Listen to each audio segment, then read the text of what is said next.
A royal gift Qatar's present to the Trump administration.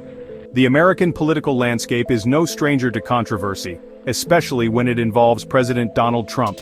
In a move that has sparked debate and divided opinions, the Trump administration is the recipient of an extravagant gift from the Qatari royal family, a Boeing 747-8 jumbo jet, often referred to as a flying palace. This grand gesture, while seemingly generous, has raised eyebrows and fueled speculation. The timing of the gift, coinciding with Trump's first foreign trip of his second term to Qatar, further adds to the intrigue surrounding this unusual present. While the gift's official handover may not occur during Trump's visit, the news has certainly made waves. The president, never one to shy away from the spotlight, addressed the situation on social media. He characterized the transaction as very public and transparent, emphasizing the involvement of the Department of Defense. This unprecedented gift, intended for use as Air Force One until the latter part of Trump's term, will then be transferred to the Trump Presidential Library Foundation. A flying palace: value, modifications, and purpose.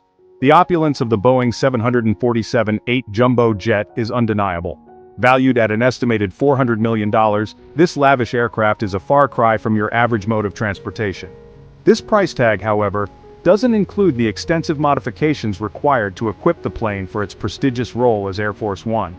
Transforming a luxury jet into a secure and functional aircraft fit for a U.S. president comes with its own set of costs. The task of overhauling the plane has been entrusted to L3 Harris, a company known for its expertise in aviation technology.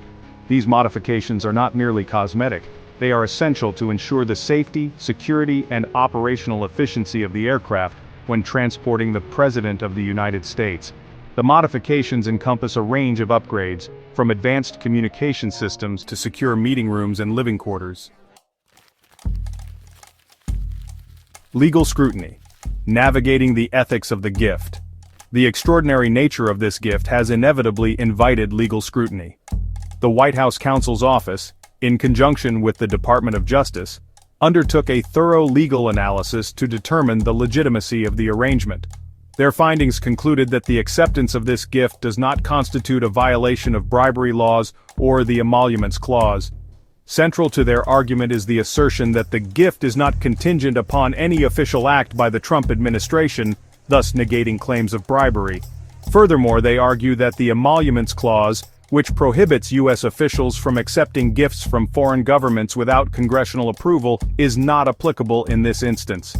Their reasoning hinges on the fact that the gift is not being given directly to Donald Trump, but rather to the United States Air Force, and subsequently to the Trump Presidential Library Foundation.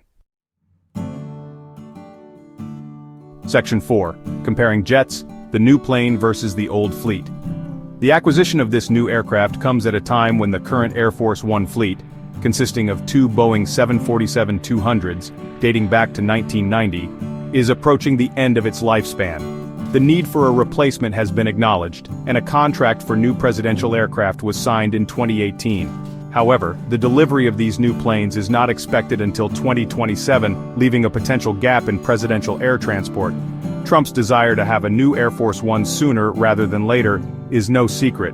While the Qatari gift seemingly provides a solution, it also raises questions about the necessity of expediting the replacement process.